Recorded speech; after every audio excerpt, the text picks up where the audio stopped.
Ele vive. Esse é um tema muito especial. Mateus 27, 59 e 60 informam que naquela sexta-feira de Páscoa do ano 31, antes que o dia declinasse, Jesus já repousava na sepultura nova de José de Arimateia. Antes que os últimos derradeiros raios de sol poente se pusessem no horizonte, Cristo já tinha seus braços cruzados sobre o peito, numa sepultura antes nunca usada. E durante todo aquele sábado, ele descansou da obra da redenção. Os discípulos se surpreenderam pelo fato de Cristo haver sido crucificado, mas ele havia concluído sua obra redentora em favor do pecador.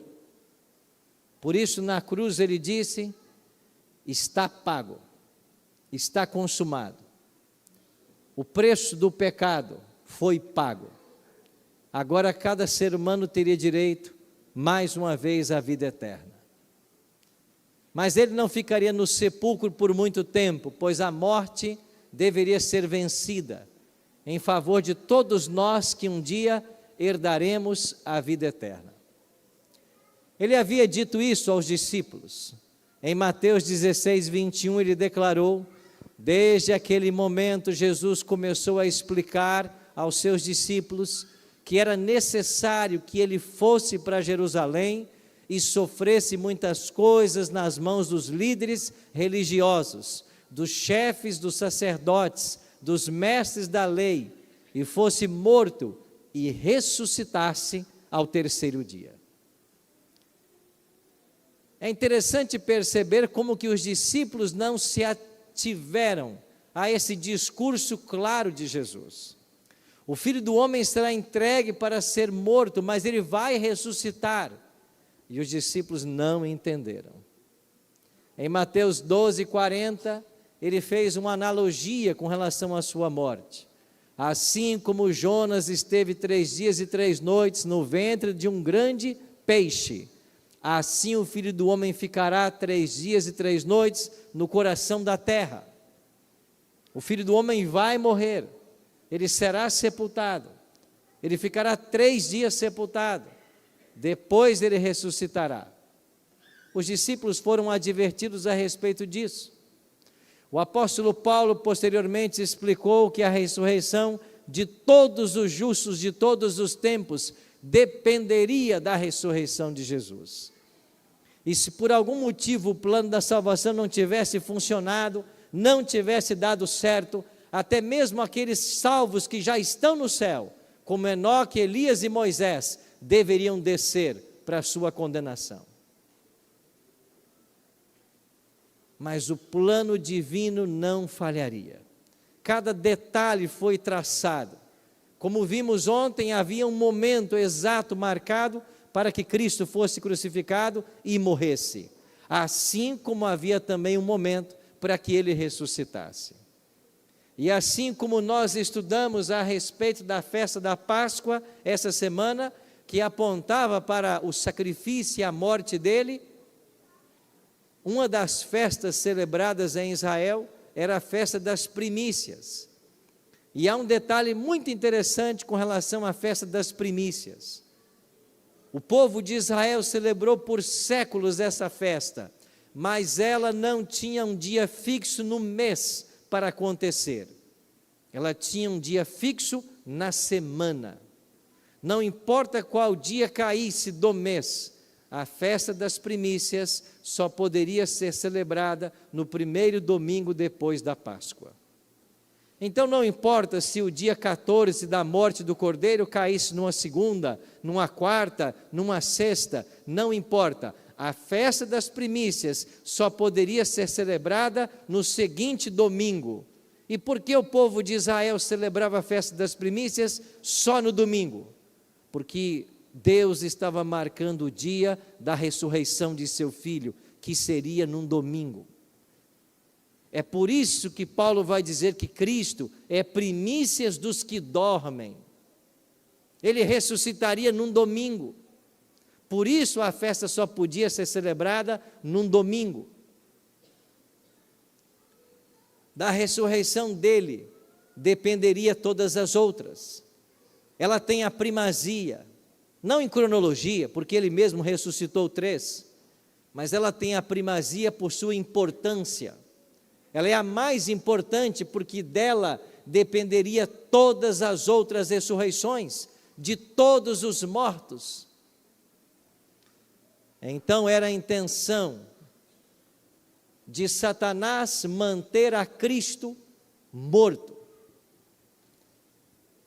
Aquela guarda que foi separada para vigiar a sepultura de Cristo, não era apenas pensando nos discípulos que poderiam roubar o corpo, era na realidade uma tentativa desesperada do inimigo de manter Jesus na sepultura. E quando aquela pedra foi rolada à entrada da sepultura de José de Arimateia, os soldados montaram guarda. O que os olhos humanos não podiam ver é que ali estava um ambiente repleto de demônios.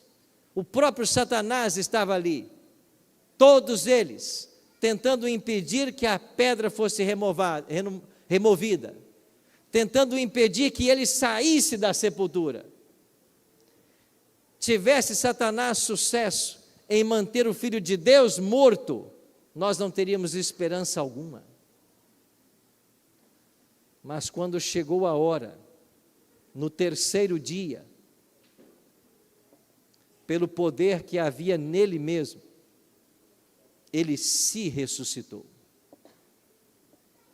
Mas a Bíblia também diz que Deus o Pai o ressuscitou. Mas a Bíblia também diz que o Espírito Santo o ressuscitou. Há textos mostrando que a divindade esteve envolvida na ressurreição. E quando a divindade se envolve, é porque um passo decisivo está sendo dado no processo de salvação. Foi assim no batismo de Jesus. Foi assim na encarnação dele. A divindade toda está envolvida. Os 3 seres da divindade participaram. E quando Deus deu a ordem lá do céu, um poderoso anjo veio. A Bíblia não fala qual é o nome dele, mas eu imagino que seja Gabriel. Porque esse anjo só vem à terra em momentos específicos. Na realidade, esse anjo é o anjo conselheiro de Daniel. Também era o anjo conselheiro de João, na ilha de Pátimos. E esse anjo veio à terra como um relâmpago. Num simples gesto ele moveu a pedra. E quando ele desceu do céu como um raio, os soldados caíram que como mortos. E quando a pedra foi afastada por um simples gesto, ele falou para Jesus que dormia na sepultura: Filho, teu pai te chama. E a divindade se envolveu e Cristo ressuscitou. E quando ele sai do sepulcro de José, na porta do sepulcro, ele pronunciará as mesmas palavras que havia pronunciado um dia junto a Marta e Maria: Eu sou a ressurreição e a vida. Quem crê em mim, ainda que morra, viverá. Você crê nisso?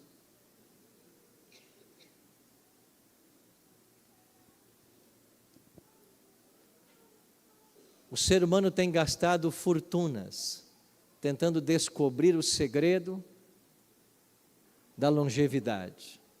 Alguns até da eternidade.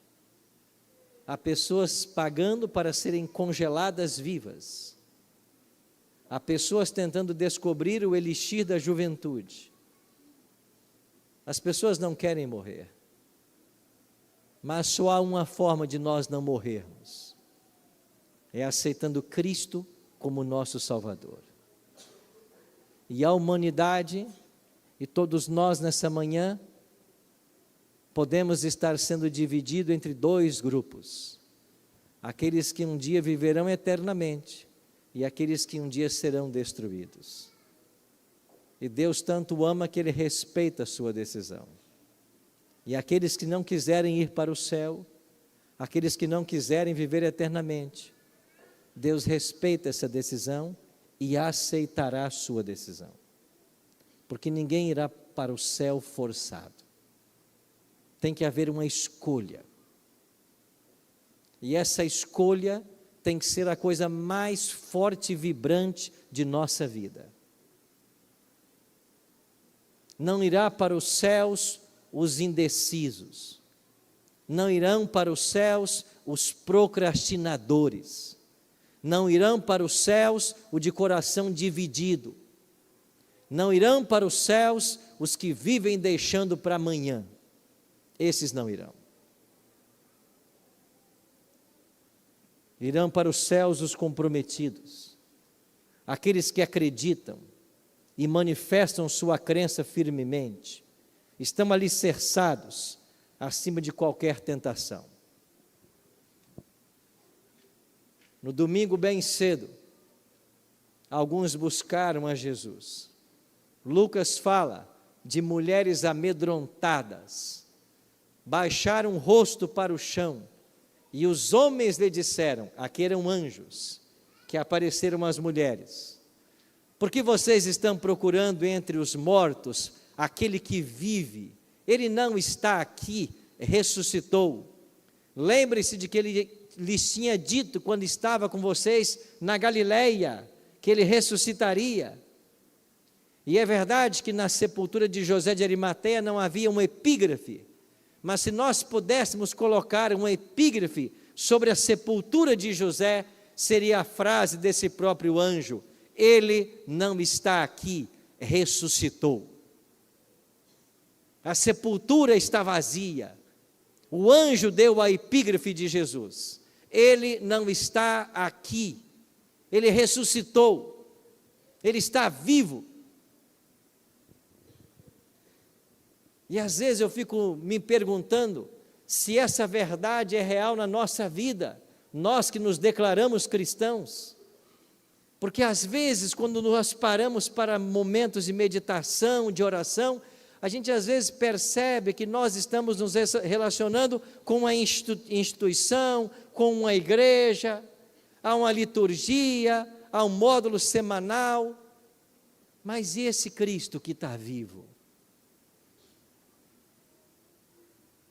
É com Ele que eu tenho me relacionado, eu tenho gasto tempo com Ele, é com Ele que eu converso todos os dias, é dele que você se aproxima nos momentos de mais dificuldade, é dele que você se aproxima nos momentos de alegria, com quem você partilha as lágrimas que só rolam no coração. A sua intimidade é com quem?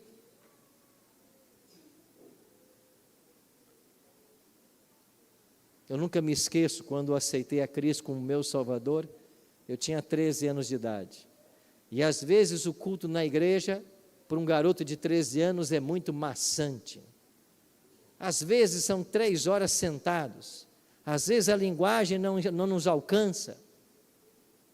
E eu me lembro que atrás da igreja, de 120 membros, onde eu aceitei a mensagem, havia um terreno. E ali haviam várias árvores, inclusive um pé de manga.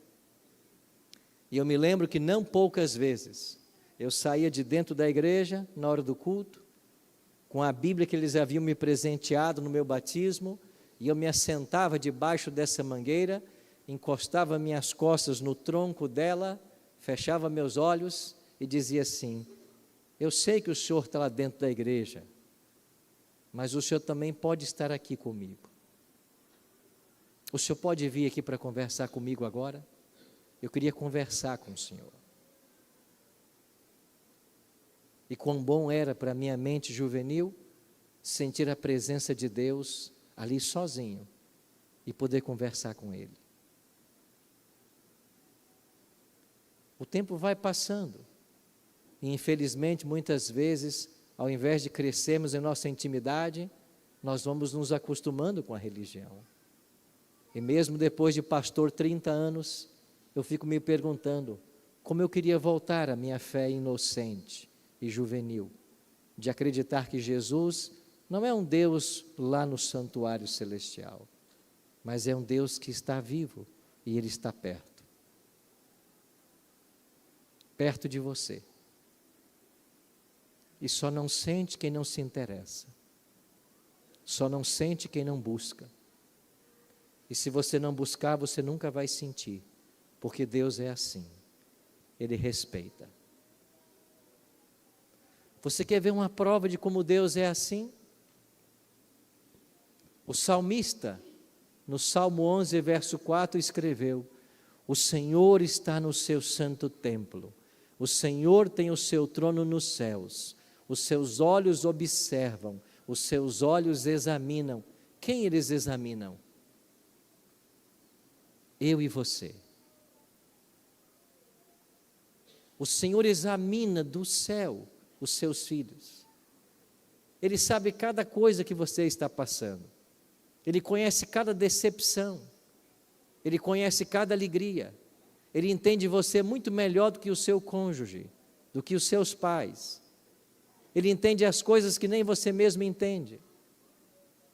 E a maior loucura que o ser humano pode cometer é querer viver longe dele. Cristo havia habitado desde a eternidade nesse santuário. Sempre existia um santuário no céu. Ele é a casa de Deus. Mas houve um momento, marcado na profecia, pelo próprio Deus, que Ele deveria deixar o seu trono lá no céu e vir a esta terra. E Ele veio, mas depois de cumprir aqui a sua missão, e naquele domingo ressuscitar, era a hora de voltar para casa. Cristo ressuscitou. Na porta da sepultura Ele declarou ser a ressurreição e a vida. Agora Ele deveria voltar para os céus. Ele havia deixado lá, como diz o hino, tronos de marfim. E Ele tinha que voltar para o palácio real, para o trono de onde Ele deixou, para se encarnar. E eu queria fazer um exercício com vocês agora. Todos vocês peguem as Bíblias, abram suas Bíblias no Salmo 24, e nós faremos um lindo exercício. Imagine você que Cristo está pronto para voltar para o céu.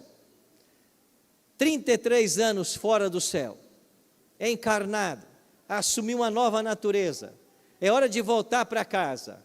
O céu sabia que havia chegado o momento. Os céus contemplaram com expectativa eterna cada movimento de Cristo na terra.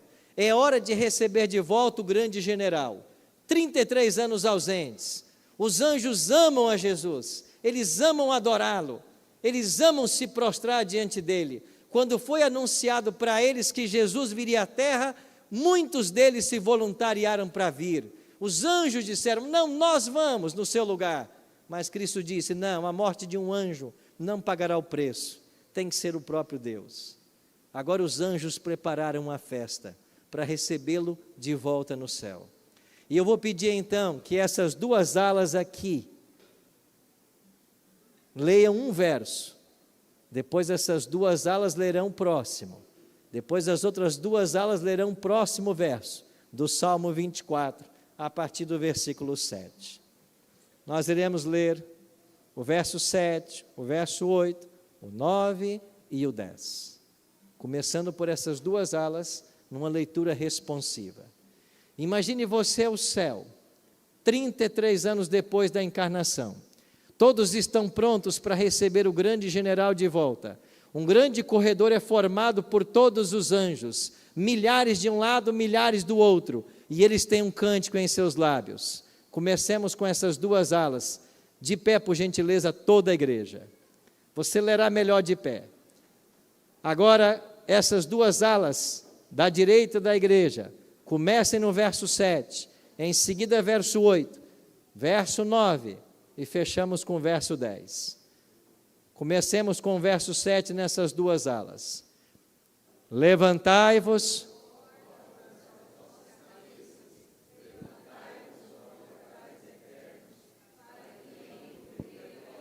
Aqui.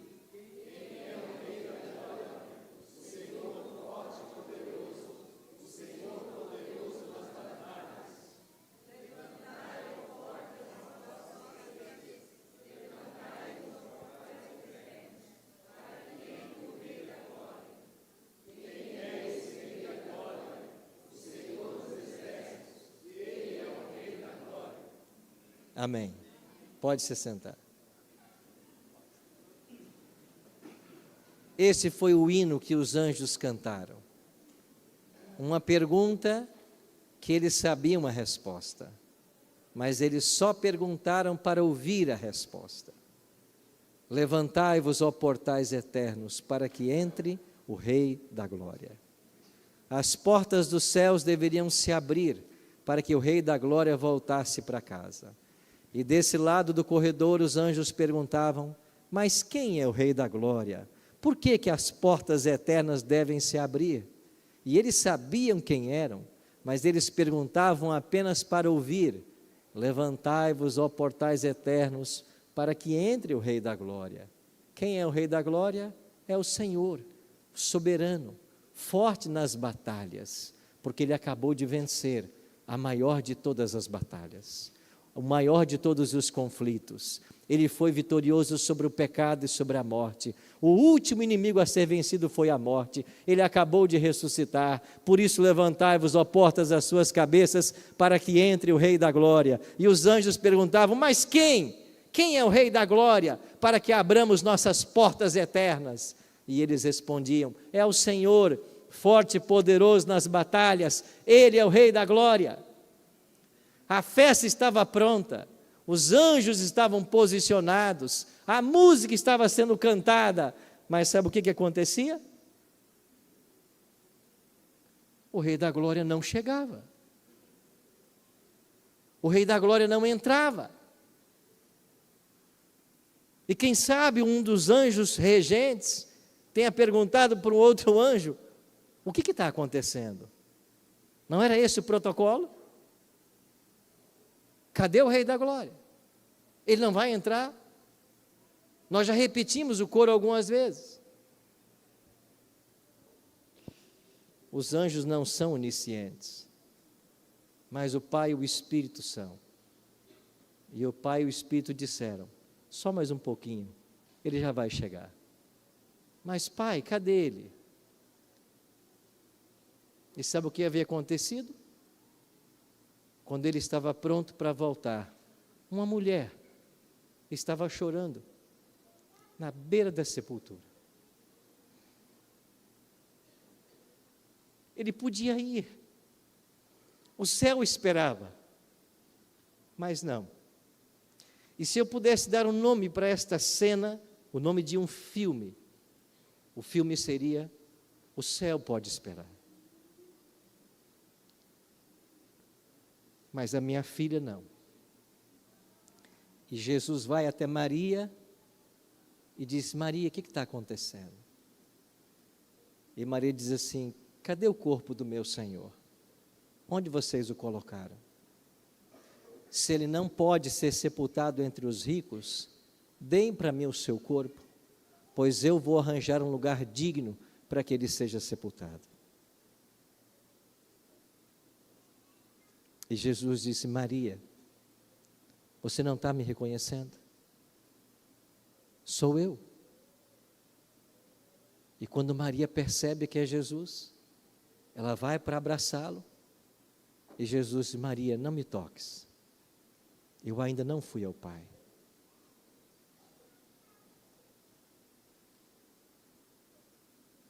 Você percebe o valor que Deus dá para cada ser humano? Não, você não consegue calcular. É assim que é o nosso Deus. Ele valoriza cada ser humano. Ele valoriza a pessoa mais importante talvez desse país, que alguns podem achar que é um grande político, um estadista, um cantor. Ele ama a pessoa mais popular desse país. Mas ele ama também aqueles homens e mulheres que estão debaixo da ponte, aqui em Florianópolis, e não têm uma casa para morar. O céu também olha por eles. O céu olha por todos nós. E como eu disse há pouco, a maior loucura que um ser humano pode cometer é querer viver longe de um Deus assim. Um Deus que se importa. Um Deus que ama. E Ele está vivo. Ele não está mais na cruz.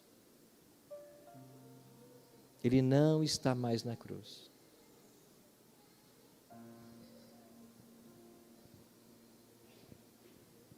Nessa manhã, pastor Evandro, que está se despedindo, ele vai realizar também um sonho, tenho certeza, que é batizar o seu filho Yuri. E eu vou pedir então que o pastor Evandro venha para o tanque.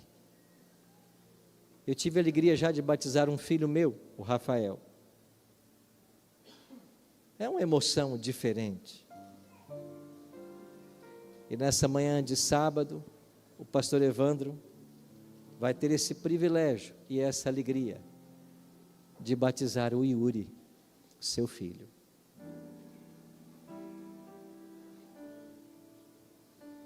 A igreja adventista não batiza recém-nascidos, mas toda criança, quando percebe suas falhas, conhece a Jesus, brota no coração o desejo de amá-lo e servi-lo. E isso acontece por obra do Espírito Santo. Então é hora de ser batizado.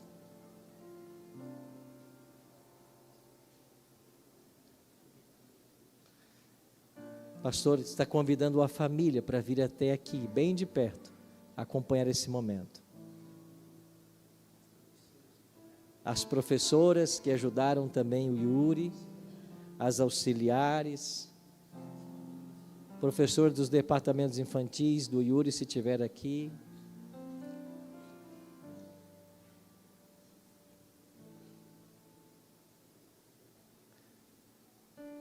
Os colegas do Clube de Desbravadores, se quiserem vir. É um momento muito festivo.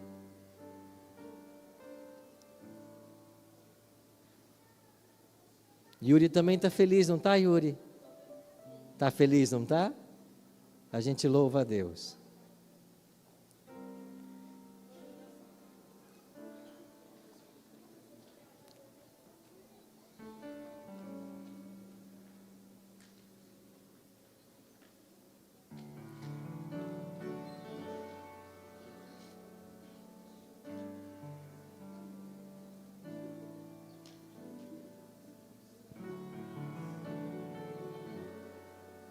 Eu vou pedir que todos fiquem desse lado aqui, por gentileza, com exceção talvez da foto. E eu vou explicar por quê. Nós, pastores, todas as segundas às 4 da manhã jogamos futebol aqui na associação. É a nossa folga, segunda-feira, é o dia que a gente gosta de jogar bola. E muitas vezes o Evandro vai jogar bola com a gente, o Yuri vai, com a camisa do time. E quando o Evandro faz um gol, o Yuri lá fora dá gritos de alegria e celebra a vitória do pai. Mas eu já vi várias vezes também o Yuri jogando. E o Evandro fora de campo celebra cada vitória também do Yuri. Um gol feito, um lance bonito.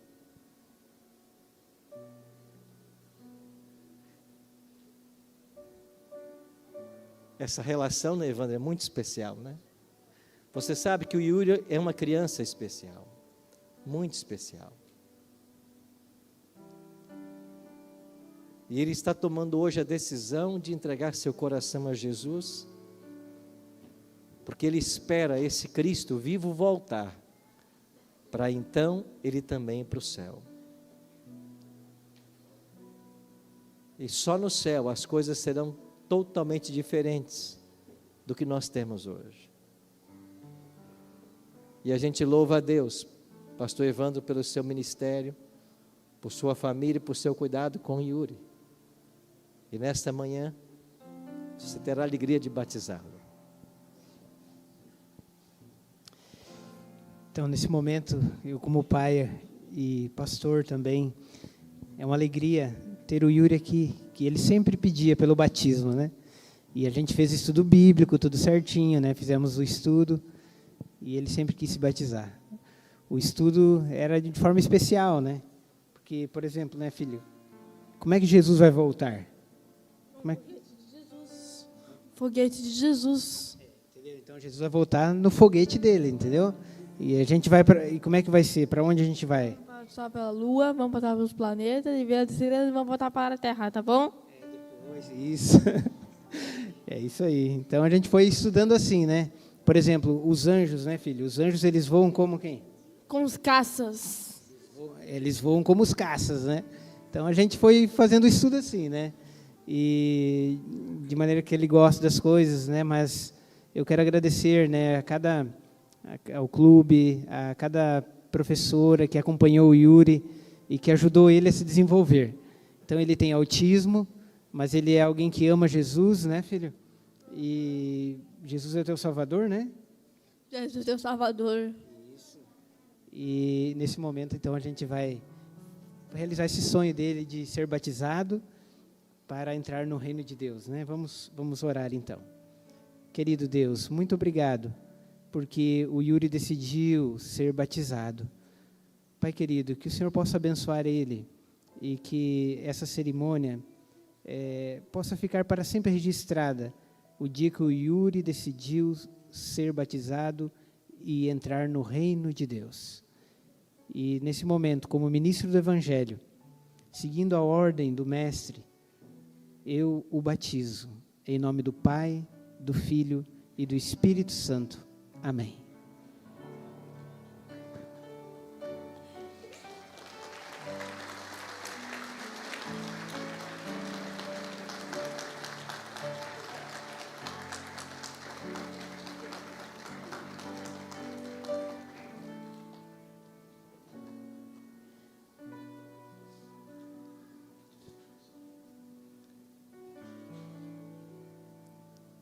Eu fico pensando, uma criança tão nova, com a simplicidade, mas toma uma decisão tão certa.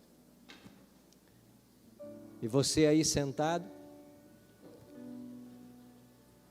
no poder pleno de suas faculdades, ainda titubeia em entregar sua vida a Jesus e a se preparar para ser batizado?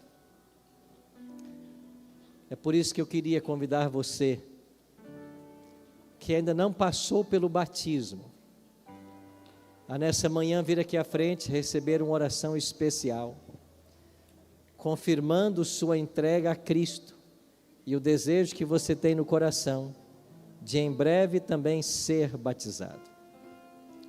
É um apelo para as pessoas que nunca passaram pelo batismo, ou talvez você passou, mas se afastou por algum motivo. Nessa manhã de sábado é hora de voltar para casa.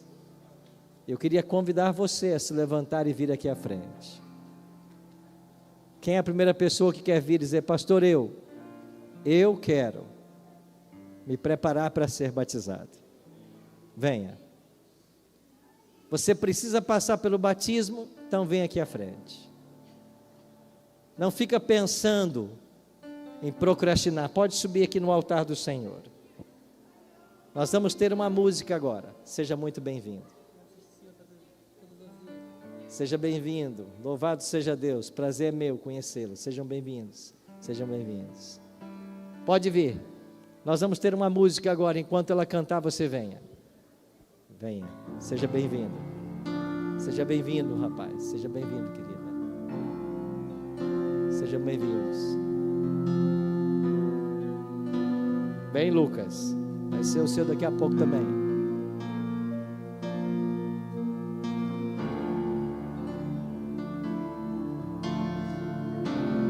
Não passou pelo batismo, tem que passar, então venha.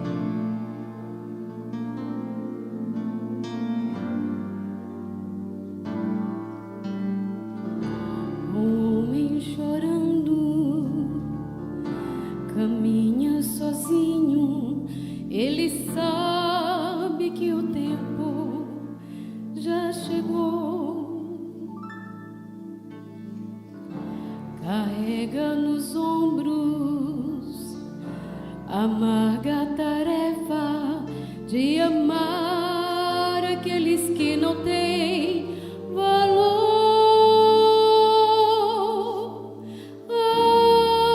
Abre seus braços e se entrega por você.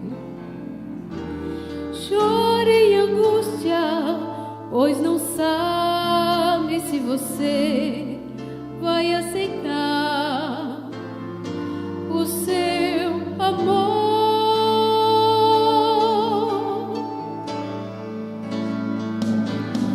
Com os braços bem abertos, Cristo deu a sua vida, o seu sangue nos convida a olhar o seu amor.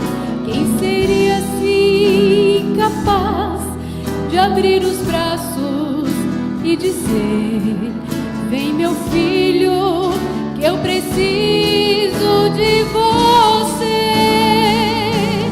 Com os braços bem abertos, Cristo deu a sua vida, o seu sangue nos convida a olhar o seu amor.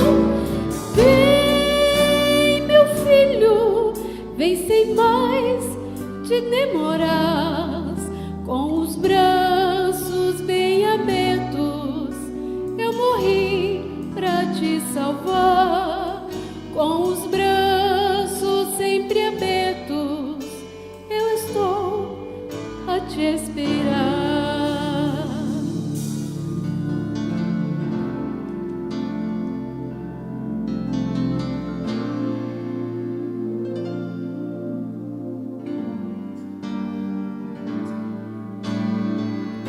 Talvez algum dia você compreenda toda a angústia que ele suportou só por você. Jesus poderia cruzar os seus braços e deixar a humanidade perecer. Seu amor foi maior que a sua ação, pois compreende que sem ele a nossa vida é um mal sem solução.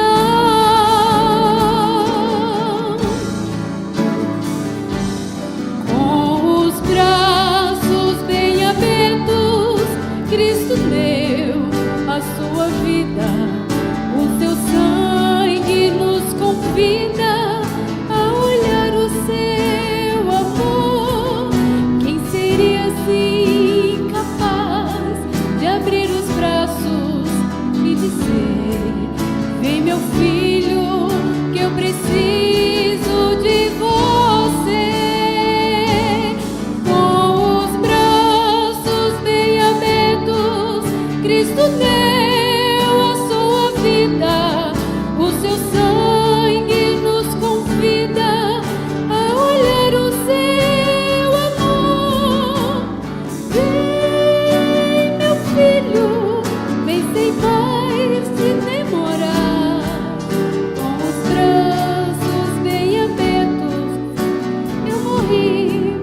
Louvado seja Deus por todos vocês que aqui à frente vieram. Eu quero orar por vocês. Mas antes que eu ore por esses que vieram, eu queria fazer um apelo a você que nos assiste pela internet, para que coloque nos comentários o desejo também de ser batizado. Nos dê aí o seu contato, nós vamos te ajudar. E você que nos ouve pela rádio Novo Tempo, pode mandar a sua decisão para o nosso WhatsApp 48 9 9830 6498. Diga que você deseja ser batizado, nós vamos chegar até você. E antes que eu ore, tem mais alguém que quer vir e dizer: pastor, eu não posso perder a chance nessa hora. Venha. Louvado seja Deus.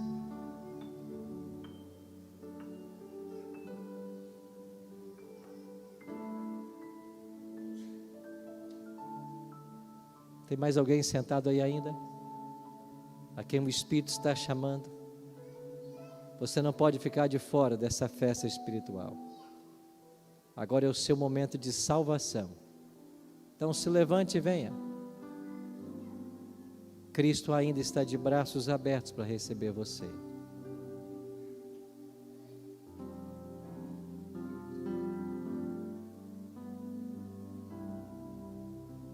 Antes que eu ore, alguém mais quer vir?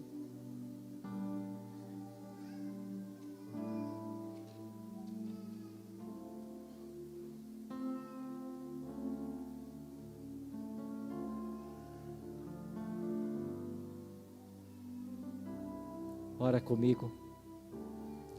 Pai, muito obrigado porque um dia morreste naquela cruz para pagar o preço do nosso pecado. Muito obrigado porque o Senhor não está mais na sepultura. O Senhor ressuscitou. E obrigado porque nesse exato momento o Senhor está no céu, intercedendo por todos nós. Mas também está aqui com contrito e abatido de espírito. Obrigado, Pai, por essas decisões que são tomadas hoje. Que o Senhor possa abençoar cada uma dessas pessoas. Que elas sejam cuidadas e guardadas por teus anjos até o dia do batismo e depois até o dia da tua volta. A nós outros que um dia já fomos batizados, conserva-nos, Pai, firmes na fé e nos prepare a todos para a tua volta. É a nossa oração, em nome de Jesus. Amém.